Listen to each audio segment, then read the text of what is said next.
a mysterious presence. A priceless ancient artifact missing. An object so sacred, those who touched it died.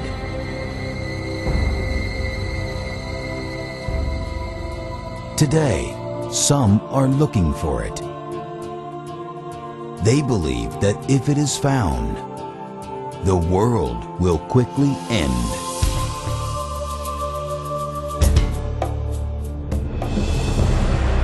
The presence.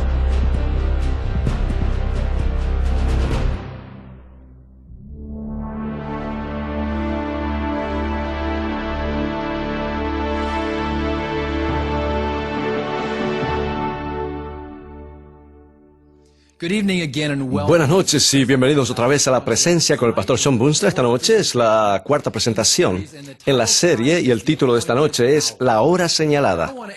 Yo quisiera pedirles, donde quiera que ustedes tienen una fecha fijada, por ejemplo, una boda en la familia, y vas a tener una ceremonia muy grande, y lo pospones unos 6 meses o un año, y hay una serie de eventos que ocurren mientras te preparas para ese evento especial. Y a medida que te acercas más y más, tú sabes que te acerca, y cuando realmente está bien cerca, tú sabes que va a ocurrir exactamente en la hora que fue establecida. Y esta es una ilustración de lo que realmente relaciona a lo que es una fecha fijada. Y a la fecha y a la hora fijada, la boda va a ocurrir a las 3 de la tarde, etc. Y exactamente así ocurre.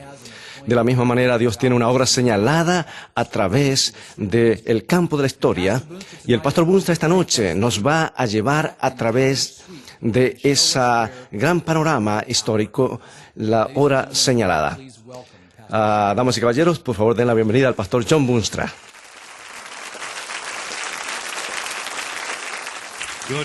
Buenas noches. Gracias por unirse nuevamente a La Presencia. Esta es la noche número 4 y gracias por unirse a través del satélite, doquiera que estés esta noche, a través de Norteamérica y alrededor del mundo. Gracias por tus amables palabras, Dan. Esta noche estuve pensando, bueno, el tema anoche fue el juicio, y tú ahora lo comparaste con la hora de una boda, el juicio con una boda, y yo pienso que es una verdad para muchas parejas jóvenes. Saben que se acerca el día del juicio a las 3 de la tarde. Bueno, está bien, dejémoslo allí. Nuestro tema en esta noche es la hora señalada. Y como siempre, porque basamos lo que discutimos en la palabra de Dios, los invito, donde quiera que estéis esta noche, a ir en oración. Padre Celestial, te agradecemos porque tú te preocupas tanto por nosotros, que nos muestras el futuro. Tú nos informas lo que ocurre. Tú quieres que nosotros sepamos. Y porque nos amas tan profundamente, tienes un plan para traernos de regreso a tu presencia en armonía contigo. Y te agradecemos por eso esta noche. Es nuestra oración esta noche que al continuar nuestro estudio tú seas nuestro guía. Que sobre todas las cosas podamos ver a Jesús claramente y que le podamos entender claramente y amarle más, porque lo pido en el nombre precioso de Jesús. Amén. En nuestra última reunión descubrimos una profecía antigua, una línea de tiempo delineada allí en el antiguo santuario que muestra la historia del mundo desde la crucifixión de Cristo a través de las edades hasta el día del juicio, el Yom Kippur, el día de la expiación entre los israelitas. Y vimos que esto ocurría en el Antiguo Testamento. Todos estos festivales, estas festividades, señalaban a realidades, cosas que Jesús hizo por nosotros o está haciendo por nosotros en el santuario celestial. La Pascua era la cruz de Cristo, después los primeros frutos o las primicias, luego el Pentecostés, cuando la iglesia fue ungida por el Espíritu Santo aquí en la tierra y Jesús fue ungido en el cielo. Y también tenemos este gran periodo de tiempo como la Edad Oscura, repentinamente, y allí tenemos la fiesta de las trompetas. Estas eran las festividades del otoño y las realidades del cielo. Es un periodo conocido como el Gran Despertar, cuando las profecías comenzaban a ser presentadas en todo el mundo. Y entonces nos lleva hasta el gran día del juicio, cuando una vez al año el santuario era limpiado, purificado, señalando al día cuando todo llegaría al fin en el cielo y el gran día del juicio se iniciaría. Ahora, para entender el día del juicio y el día de la expiación, pasamos unos momentos revisando o repasando lo que ocurría. Vamos a ver en Hebreos 9:7 qué es lo que ocurría. Nos dice allí, pero en la segunda parte, hablando del segundo compartimento del santuario, el lugar santísimo, dice, pero en la segunda parte, solo el sumo sacerdote una vez al año, no sin sangre, la cual ofrece por sí mismo y por los pecados de ignorancia del pueblo. A través de todo el año el sacerdote llevaba la sangre de los animales sacrificiales y entraba al primer compartimento, el lugar santo, y asperjaba la sangre hacia el velo que escondía el arca del pacto. Pero una vez al año el sumo sacerdote llevaba la sangre al lugar santísimo y lo asperjaba hacia el propiciatorio. Y era el día más solemne en Israel, conocido como el día del juicio. Si algo no estaba correcto en la vida, si no habías confesado tus pecados ante Dios, serías cortado del pueblo y no serías más parte del pueblo de Dios para siempre. Era un día de juicio tan solemne que el sacerdote entraba al lugar santísimo y todo Israel estaba esperando afuera con el aliento entrecortado, porque si algo no estaba correcto, si los pecados no eran confesados, si sus corazones no estaban en armonía con Dios, el sumo sacerdote nunca más no podía entrar en la presencia de Dios. Si algo no estaba correcto y él entraba en la presencia de Dios, el sumo sacerdote moría en forma instantánea, porque el pecado no puede morar en la presencia de un Dios santo. Ahora, los historiadores nos dicen que cuando el sumo sacerdote entraba, le ataban campanitas al borde de sus vestidos y una cuerda en su tobillo, y escuchaban cuidadosamente cuando estaban en el lugar santísimo, y si las campanas seguían sonando, todo estaba bien, pero si las campanas dejaban de sonar, entonces sabían que había un problema, y entonces tenían una soga con la cual arrastraban al sacerdote, porque nadie podía poner el pie dentro del lugar santísimo. El día más sagrado del año era el gran día del juicio, y ocurrió año tras año tras año entre los israelitas hasta que Jesús murió en la cruz. Mateo 27:51 nos dice que cuando Jesús murió, he aquí el velo del templo se rasgó en dos, de arriba a abajo. Repentinamente Jesús murió y ese velo que escondía el lugar más santísimo se abrió como por manos invisibles, y ahora pudieron ver dónde estaba el arca y dónde estaba la presencia de Dios.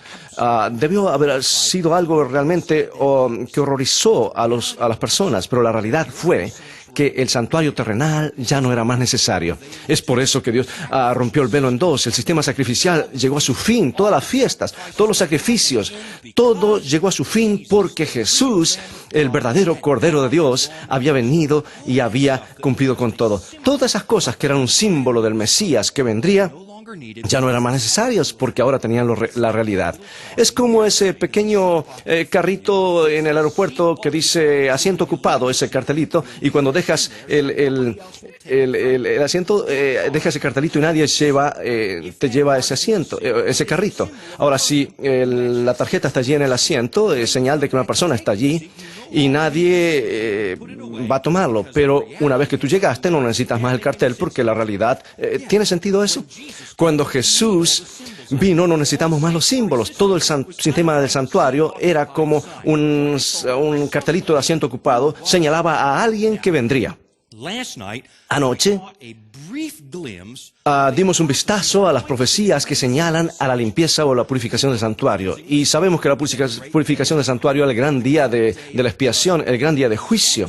Y vimos la profecía que la purificación del santuario comenzaría cubriría 2300 días, después de los 2300 días. Y esta es una profecía de la gran hora del juicio. Y esta noche vamos a desempaquetar un poquito y vamos a ver en detalle, pero antes de hacerlo yo quiero enseñarles dos principios para interpretar la profecía bíblica que les ayudará para descubrir la mayor parte de las profecías en Daniel y Apocalipsis, por lo menos para figurar cuándo comienzan y cuándo terminan. Los principios son estos. El primero tiene que ver cómo ¿Cómo contamos los días? En la pantalla esta noche tengo números lineales. Supongamos que son números, aunque dice allí antes de Cristo y después de Cristo. Ahora, ¿se acuerdan ustedes en la escuela los números lineales? Algunos dicen sí, otros no. Otros han pasado mucho tiempo desde que pasaron por la escuela. Números lineales. Todo lo que está a la izquierda del centro son números negativos, 1, 2, 3, 4, 5. Y todo lo que está a la derecha son números positivos, positivo 1, 2, 3, 4, 5. Estos son números lineales. Ahora, digamos que hacemos matemática regular, tomamos 2, menos 2 y le añadimos 3. ¿Cuál es la respuesta? Menos 2 más 3, ¿qué es la respuesta? La respuesta es 1. Ahora, esto sí es número lineal. Ahora, si esa línea de tiempo, vamos a cambiar un poquito la perspectiva, ya no es más número lineal, sino es línea de tiempo. Y lo que está antes de la izquierda es antes de Cristo y lo que está a la derecha es después de Cristo.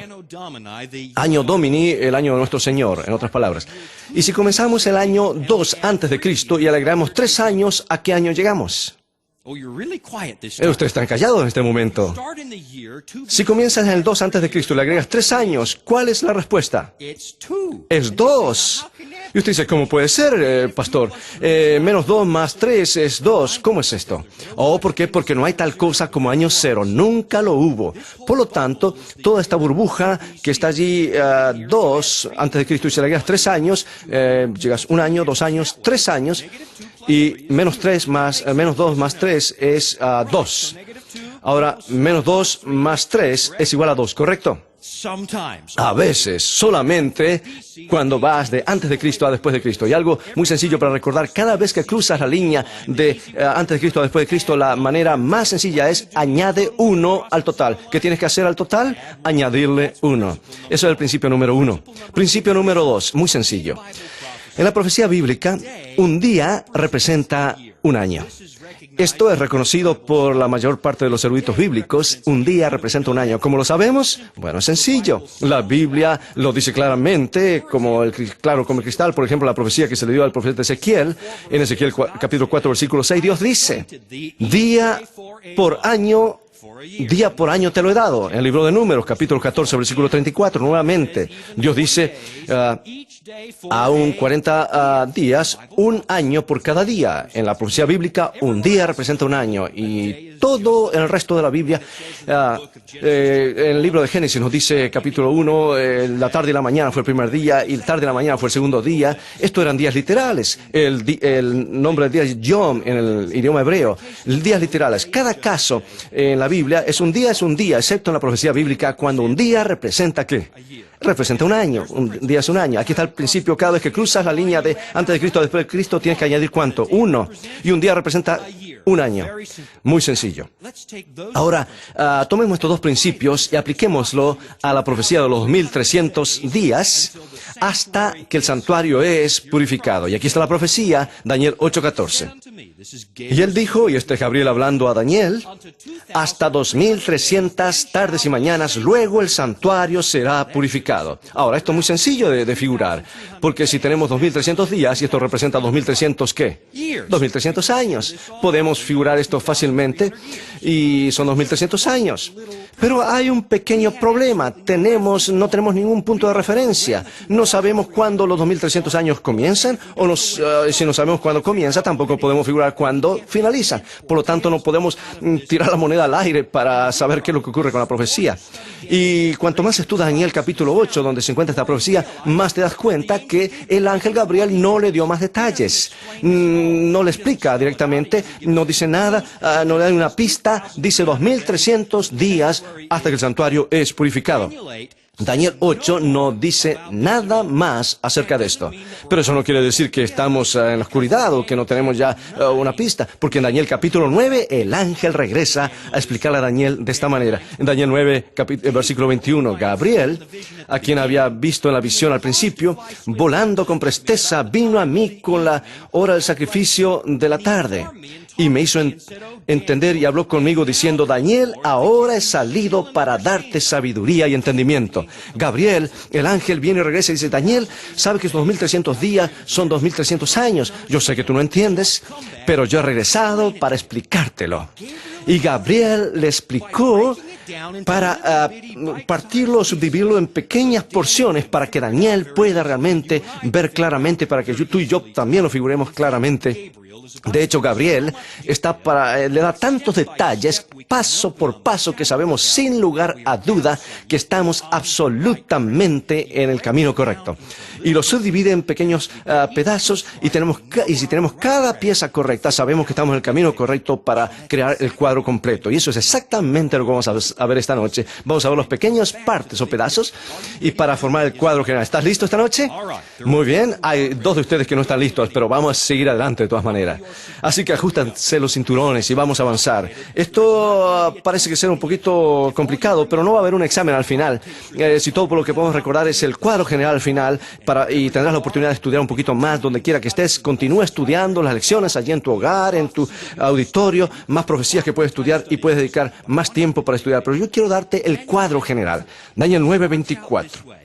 Comienza de esta manera. 70 semanas están determinadas sobre tu pueblo y para tu santa ciudad. Ahora, esto determinado que Gabriel usa, literalmente se traduce como cortadas, separadas de. Y aquí es lo que dice Daniel: de estos 2300 años, de ellos voy a cortar, voy a remover 70 semanas, y eso para tu pueblo y para tu ciudad. ¿Y quién era el pueblo de Daniel? ¿Quiénes eran el pueblo de Daniel? Daniel era un judío, correcto. Así que, ¿cuál sería la ciudad de Daniel? Jerusalén. Y el ángel viene y regresa y dice: 2300 años, de ellos habrá 70 semanas para tu pueblo. Ahora déjame preguntarte, ¿cuántos días hay en una semana? 7, ¿cierto? 7 días en una semana, así que tenemos 70 semanas por 7. ¿Cuántos días tienes? 490. Y en profecía, un día representa ¿qué? Un año. Y aquí está lo que se nos ha dicho por el ángel Gabriel. Tenemos una gran profecía de 2300 años y un día representa un año.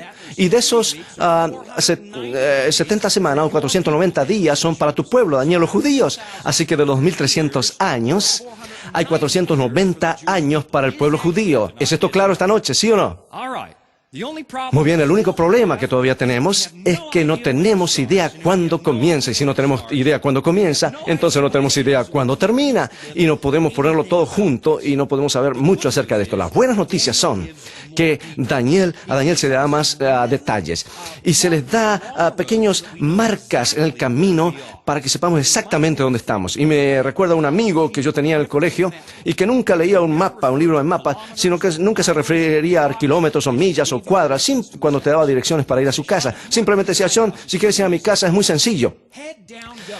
Toma allí la calle Gobierno y pasa 3 negocios, 7-Eleven, y después torna vuelta a la derecha y pasa 7 7-Eleven y después otros 3 7-Eleven a la izquierda, y entonces allí va a estar en la casa. Y eso es algo parecido a lo que el ángel Gabriel está haciendo para nosotros. Dice: mira, vamos a comenzar el camino de 2300 millas y yo quiero darte todas las 7-Eleven, todos los negocios que están en el camino para que sepas exactamente dónde estás. Escucha cuidadosamente ahora mientras Gabriel le da direcciones o indicaciones a Daniel. Todos los detalles son importantes y todos querrán repasar esto más tarde. ¿Sabe pues y entiende, dice Gabriel en Daniel 9:25, que desde la salida de la orden para restaurar y edificar, ¿qué ciudad? Jerusalén. ¿Hasta el quién?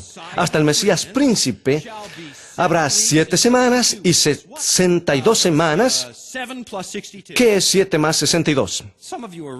Algunos están demasiado quietos. Yo sé que ustedes saben la respuesta. ¿Cuánto es 7 más 62? 69 semanas. Habrá 69 semanas, se volverá a edificar la plaza y el muro en tiempos angustiosos. Y aquí es lo que Gabriel está diciendo, Daniel. Aquí hay otra partecita más, aquí hay otra marca más en el camino. Yo sé que tú tienes que ir en el camino correcto, desde la orden de restaurar Jerusalén. Los israelitas estaban cautivos, Babilonia había caído, pero estaban en Persia. Ahora habrá una orden para reconstruir la ciudad y desde ese momento hasta el Mesías. ¿Quién es el Mesías príncipe? Es Jesús. Desde ese tiempo hasta Jesús habrá 69 semanas o 483 años. Vamos a dar un vistazo a esto. Sabemos ahora cuándo comienza. porque sabemos cuándo la orden de reconstruir Jerusalén salió. Hay varios príncipes y reyes hubieron allí, pero hay solamente una orden que realmente fue efectiva. Fue la orden del rey Artajerjes persa en el año 457 a.C. Les dijo: vayan y construyan Jerusalén, y no solamente yo les voy a dar todo el dinero. Y los israelitas regresaron a sus casas para reconstruir la ciudad. Y sabemos exactamente cuándo comienza ahora: 457 a.C. Ahora el ángel Gabriel dice: habrá 69 semanas hasta el Mesías príncipe. 69 semanas, ¿cuántos días en las semanas? 7. Ustedes no están muy seguros. ¿Cuántos días en la semana? 7. Así que 7 veces 69, ¿cuánto es? Y 483, y la única razón yo creo que ustedes dicen es porque está en la pantalla. 483 años, y un día es ¿cuánto? Pues un año. Así que esto nos lleva, si tú añades 400, desde el 457 al 483, llegas a ¿qué año? Y cruzas la línea del tiempo y le añades 1, llegas al 27 después de Cristo. ¿Qué ocurrió en el año 27 después de Cristo? Este fue el bautismo de Jesús. ¿Cómo lo sé? En Lucas capítulo 3 nos dice que ocurrió en el año 15 de Tiberio César, y era el año 27 después de Cristo. Gabriel dice: mira, desde el momento de la orden de reconstruir Jerusalén hasta que el Mesías aparezca, habrá 483 años, y Jesús apareció exactamente en el tiempo. ¿Te has preguntado alguna vez por qué Jesús nunca hizo mucho antes de su bautismo? Él no trabajó en público, no predicó, no sanó a nadie. ¿Por qué? Porque no había comenzado su ministerio todavía, y no comenzó hasta que fue bautizado, y Jesús presentó a su Hijo al mundo. Está allí en el agua del bautismo, y Dios dijo: este es mi Hijo amado, en quien tengo contentamiento. Y el Espíritu Santo se posó sobre él, y él fue ungido para su ministerio terrenal, y eso ocurrió en el año 27, exactamente al tiempo como a Daniel se le dijo, como el ángel Gabriel le dijo a Daniel. Así que hasta el Mesías príncipe, 483 años, la aparición de Cristo el Mesías en el año 27 después de Cristo. Ahora, estas son las 69 semanas. Ahora, 70 semanas nos lleva al año 34 después de Cristo. El ángel originalmente le dijo a Daniel que estas 490 años para el pueblo judío, podíamos esperar algo significativo en el año 34 después de Cristo, y algo sí ocurrió. ¿Sabes qué es lo que ocurrió en el 34 después de Cristo?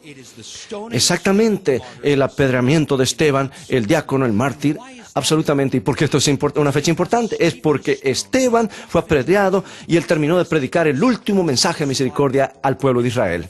Y a partir de ese momento, la Biblia dice en Hechos capítulo 8, que los creyentes se dispersaron por todo el globo, y llevando el evangelio donde quiera que fueron. Y al mismo tiempo, dice la Biblia, que un joven que asistió allí, que tenía brillo en sus ojos, y estaba allí, y él fue llamado a ser apóstol a los gentiles. 490 años para los judíos, dice la Biblia, y después de eso el evangelio va a todo el mundo. En el 34 después de Cristo se acabó el tiempo de gracia para el pueblo de Daniel. Después de ese tiempo, cualquier persona puede ser parte del pueblo de Israel. Es por eso que Jesús dijo lo que dijo. En Mateo 21:43, Jesús, hablando de Israel, predijo que este momento vendría, y dijo: por lo tanto os digo que el reino de Dios será quitado de vosotros y será dado a gente que produzca frutos de él. Jesús dijo: está llegando casi al final, después del 34 después de Cristo, que Esteban fue apedreado, el evangelio era a todo el mundo, y ya no necesitamos más una nación literal de Israel, necesitamos una nación espiritual de Israel, y cualquiera puede ser descendiente de Abraham. El libro de Gálatas nos dice, en Gálatas 3:39, dice: y si vosotros sois de Cristo, ciertamente linaje de Abraham sois, y herederos según la promesa. Cualquiera puede ser un israelita. ¿Tú puedes ser un israelita esta noche? No tiene nada que ver con tu papá o tu mamá o tu genética, sino que la Biblia dice que si tú tienes a Jesucristo, Dios te cuenta como un descendiente de Abraham. Desde este punto en adelante, del 34 después de Cristo, cualquiera puede ser un judío. Cualquiera puede ser un israelita espiritual, Hasta aquí llegamos. Todo funcionó exactamente 483 años hasta el Mesías, 490 años hasta el fin del tiempo de gracia para Israel, y el evangelio va a todo el mundo. ¿Están todos conmigo esta noche, sí o no? Muy bien, porque hay más para ver. Daniel 9:26, Gabriel dice: se le quitará la vida al Mesías, mas no por sí. ¿Cuándo fue el Mesías cortado? En la cruz del Calvario. Cuando dio su vida por otros. ¿Y cuándo ocurrió esto? Ocurrió después de su bautismo, entre el apedreamiento y el apedreamiento de Esteban, entre medio, allí. Este es el periodo de 7 años, del 27 después de Cristo al 34. ¿Están conmigo? Es una semana. Aquí están 69 semanas y una semana nos resta. Y en algún momento de esta semana, Jesús es crucificado. La Biblia da más detalles específicos. En Daniel 9:27 dice, por una semana confirmará el pacto a muchos. Y a la mitad ¿en qué momento de la semana? A la mitad de la semana hará cesar el sacrificio y la ofrenda. Ahora tenemos todo el cuadro. Exactamente a la mitad de la última semana, Jesús es crucificado en la primavera del 31 después de Cristo, exactamente al tiempo señalado, y confirmó el pacto a muchos por una semana. Jesús por 3 años y medio predicó el Evangelio, y los siguientes 3 años y medio después de su crucifixión, los discípulos continuaron trabajando en Jerusalén, en Judea, y después el Evangelio fue a todo el mundo. Jesús es crucificado exactamente, fue crucificado a la mitad de la semana, exactamente como fue dicho por Gabriel cientos de años por adelantado que iba a ocurrir. Y Jesús aquí trajo todos los sacrificios y las ofrendas a su fin. ¿Por qué? Porque ahora el gran Cordero de Dios estaba dando su vida y ya no necesitamos más los animales del santuario aquí en la tierra, porque ahora tenemos un gran sumo sacerdote en el cielo, en el santuario celestial, donde Jesús ministra por nosotros. Ahora déjeme pausar por un momentito aquí y contestar unas preguntas que muchas personas tienen acerca de Daniel 9. Porque vamos a hacer un pequeñito desvío aquí, pero es muy importante porque hay muchos que están preguntando acerca de esto. Algunos se hacen la pregunta, pero un momento, ¿no se refiere esto a una profecía acerca del anticristo? Muchos me han preguntado esto. En realidad no lo es, no lo es. Si tú lees Daniel 9, el anticristo no es mencionado allí. Pero sí el Mesías es mencionado. ¿Y el Mesías quién es? Es Jesucristo. Así que si tú lees esta profecía en Daniel capítulo 9, notas que el Mesías es cortado por otros, y el anticristo nunca dio su vida por otras personas, y el anticristo nunca llevó a las ofrendas a su fin. Y este capítulo no es acerca del anticristo, absolutamente. Daniel 9 habla acerca de Jesucristo, no de Cristo, no del anticristo, y es bien claro. Pero alguien dice que acerca de esas partes que suenan como el anticristo, Daniel 9:27, dice, y hasta que venga la consumación, las abominaciones vendrá el desolador, y lo que está determinado se derrame sobre el desolador. Y aquí dice, esto es anticristo. ¿Y cómo se explica? Esto es para aquellos que tal vez están preguntando. Daniel 9 es muy fácil de interpretar y de ver, porque está escrito una estructura paralela, y habla de la crucifixión de Jesús y la destrucción del templo de Jerusalén. Primero dice que el Mesías es cortado. Esa es la crucifixión. Luego dice que un príncipe vendrá y destruirá el templo. Sabemos que eso ocurrió en el año 70. Los romanos vinieron y destruyeron el templo. Y después habla del Mesías. Dice que pondrá fin a los sacrificios, y eso ocurrió en la cruz. El velo fue cortado partido en dos. Y después de eso dice, vendrá uno y hará el templo, lo destruirá. Y otra vez habla de los romanos que destruyeron el templo. Así que, diciendo que Dios no necesita más el templo ni el sistema sacrificial, porque Jesús ha venido. ¿Queda claro eso esta noche, sí o no? Muy bien, algunos después me van a explicar esto más tarde. Es muy claro, no tiene nada que ver con el anticristo. Hay tanta gente ha leído cosas que no están allí. Hablan acerca del Mesías, que dio su vida por el mundo y fue cortado, pero no por sí mismo. Y Él es aquel que puso el fin a los sacrificios, al sistema sacrificial para siempre. Ahora, vamos a dar un vistazo a la totalidad, y ver a esto cuidadosamente. Se nos dice que todo comienza en 457, cuando la orden sale para reconstruir y restaurar Jerusalén. Sabemos que el 457 después de Cristo, cuando Artajerjes, el rey de Persia, dijo, vayan, reconstruyan Jerusalén y yo pago por eso. 493 años hasta el Mesías, 483 hasta el bautismo de Cristo, 27 después de Cristo, 490 años para el pueblo judío, 34 después de Cristo, cuando Esteban es apedreado y el Evangelio va a todo el mundo. Y en el medio de esta última semana, Jesús da su vida justo a la mitad de la semana, exactamente como Gabriel lo describió. Esta profecía predice a Jesús. Y más que eso, Gabriel nos dice que es parte de una profecía de 2300 años que señala al momento cuando el santuario será purificado. Esto funciona a la perfección, calza como un guante. Pero antes de saltar a cualquier conclusión, vamos a repasar rápidamente un par de cosas juntos. Hemos visto que en el santuario Había una línea de tiempo muy importante. Comienza con la Pascua, la ceremonia de la Pascua que señala la crucifixión de Cristo, nuestro Cordero Pascual. Seguidos por la fiesta de las primicias que señalaba la resurrección de Cristo. Luego el Pentecostés, cuando la iglesia en la tierra es ungida y va a compartir el Evangelio, porque Jesús, el gran sumo sacerdote en el cielo, santuario celestial, había sido ungido para servir en nuestro favor allí y presentando su sangre por nuestros pecados. Luego pasa el periodo de la iglesia a través de la Edad Oscura, Edad Media, y llegamos al final de los 1700, al comienzo de los 1800, y repentinamente una advertencia llega a todo el mundo y la gente comienza a estudiar la profecía y se dan cuenta que están llegando al fin del tiempo, que Jesús viene pronto. Al pie de eso, la línea de tiempo nos dice que el Yom Kippur, el gran día del juicio, se acerca. El día del juicio es el próximo evento después de estudiar la profecía y después del gran despertar alrededor del mundo. Daniel 7. Vimos brevemente, y quiero animarlos donde quiera que estén allí, sigan otras semanas más estudiando y inscríbanse en un estudio bíblico, porque es maravilloso estudiar la profecía. Todos los reyes de Babilonia, Medio Persia, Grecia, Roma, en su etapa unida y luego en la etapa dividida, todo fue predicho con perfecta precisión. Y después de eso, dice la Biblia, el siguiente evento que podemos esperar es el juicio. Se describe 3 veces en Daniel 7. Dice, los libros fueron abiertos y el ángel... los ángeles allí reunidos, miles y millones de millones reunidos delante del trono de Dios, ante la presencia de Jesús, y allí en la presencia de Dios abren el libro y comienzan a estudiar todo lo que alguna vez ocurrió, y al final de ese juicio la Biblia enseña que a Jesús se le da el reino, y esa es la segunda venida de Cristo. Daniel capítulo 8 nos da allí otra línea de tiempo. Y ese tiempo comienza allí en Medo Persia, porque el momento que llegamos a Daniel 8, Babilonia había caído. Así que Medo Persia es el imperio próximo que aparece. Entonces Grecia y Roma en su etapa unida y después en la etapa dividida. Y el siguiente evento que puedes esperar es los 2300 años. Y el día es... Y un día es un año, y esto señala a la limpieza o purificación del santuario, y la purificación del santuario era el gran día del juicio. También hemos visto en Apocalipsis capítulo 14, versículo 6, que justo antes del regreso de Jesús, una advertencia va a todo el mundo que la hora del juicio ha llegado.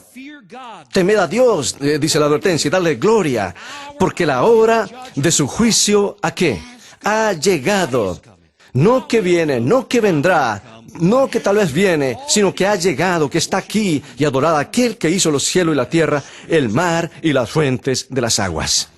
En algún momento después, antes de la segunda venida de Cristo, y de paso la segunda venida de Cristo es algo que no podemos predecir o no podemos elegir el día y la hora. Jesús es bien claro en esto. En Hechos capítulo 1 dice, no es para ti conocer el tiempo y las sazones. Nadie puede elegir la fecha para que Jesús venga, no puede figurarlo, no puede conocerlo, pero en algún momento, antes, dice la Biblia, de la segunda venida de Cristo, la tierra se mueve a su última fase y la gran hora del juicio comienza. Las decisiones son hechas por toda la eternidad. Entonces Jesús regresa. Y si tú piensas en esto realmente tiene sentido, porque la Biblia nos dice que cuando Jesús regresa, todas las decisiones han sido hechas por toda la eternidad. Y aquí dice Jesús en Apocalipsis 22, y aquí yo vengo pronto y mi galardón conmigo para recompensar a cada uno según sus obras. Cuando Jesús venga, Él traerá su recompensa consigo. Todas las decisiones han sido hechas. El juicio ya ha terminado. En algún momento, antes de que Jesús regrese, la tierra se mueve hacia la última hora del juicio. Ahora vamos a juntar todas las partes. Sabemos la fecha de comienzo de los 490 años, el 457 antes de Cristo. Gabriel le dice a Daniel, 490 años de los 2300 años son cortados o apartados para los judíos. Es tomado de los 2300 años. Los 490 años comienzan allá en el 457 antes de Cristo. Esa es la fecha de comienzo. Así que sabemos la fecha de comienzo para los 2300 años. Comienza en el 457 antes de Cristo. Y cuando tú pasas la línea antes de Cristo o después de Cristo, tienes que añadir ¿cuánto? 1. Y finaliza en 1844 después de Cristo. Quiere decir que el juicio en el cielo ha comenzado y está en proceso por más ya de 160 años y la tierra ya ha entrado en su etapa final.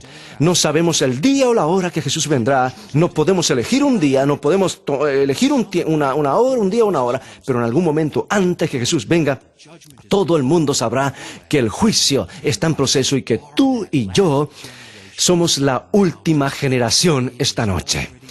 Ya ha comenzado la limpieza o purificación del santuario celestial. Año tras año tras año confesamos nuestros pecados. Jesús, nuestro gran sumo sacerdote, reclama su sangre en la corte del cielo, pero en algún momento llegará a su fin. Estamos viviendo los últimos momentos de la historia de este mundo. Todo se está concluyendo. Y ahora esta noche es para decirle a Jesús, cúbreme con tu sangre antes que Jesús venga, antes que el juicio termine.